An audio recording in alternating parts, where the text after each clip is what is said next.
The Book of Numbers chapter 19. And the Lord spake unto Moses and unto Aaron, saying, This is the ordinance of the law which the Lord hath commanded, saying, Speak unto the children of Israel, that they bring thee a red heifer without spot, wherein is no blemish, and upon which never came yoke, and ye shall give her unto Eleazar the priest, that he may bring her forth without the camp, and one shall slay her before his face, and Eleazar the priest shall take of her blood with his finger, and sprinkle of her blood directly before the tabernacle of the congregation 7 times, and one shall burn the heifer in his sight, her skin, and her flesh, and her blood, with her dung, shall he burn, and the priest shall take cedar wood, and hyssop, and scarlet, and cast it into the midst of the burning of the heifer. Then the priest shall wash his clothes, and he shall bathe his flesh in water, and afterward he shall come into the camp, and the priest shall be unclean until the even. And he that burneth her shall wash his clothes in water, and bathe his flesh in water, and shall be unclean until the even.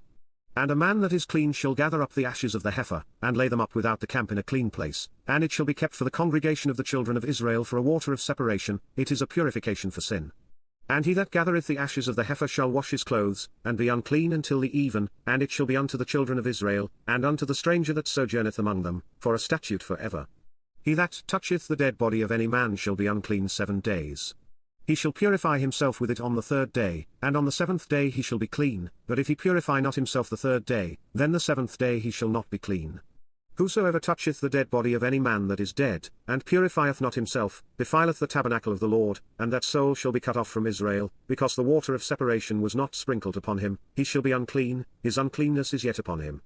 This is the law, when a man dieth in a tent, all that come into the tent, and all that is in the tent, shall be unclean 7 days. And every open vessel, which hath no covering bound upon it, is unclean. And whosoever toucheth one that is slain with a sword in the open fields, or a dead body, or a bone of a man, or a grave, shall be unclean 7 days.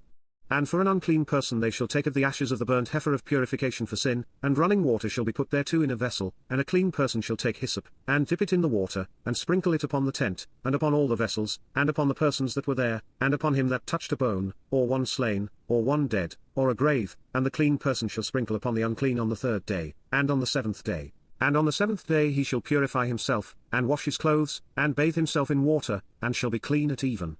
But the man that shall be unclean, and shall not purify himself, that soul shall be cut off from among the congregation, because he hath defiled the sanctuary of the Lord, the water of separation hath not been sprinkled upon him, he is unclean. And it shall be a perpetual statute unto them, that he that sprinkleth the water of separation shall wash his clothes, and he that toucheth the water of separation shall be unclean until even. And whatsoever the unclean person toucheth shall be unclean, and the soul that toucheth it shall be unclean until even.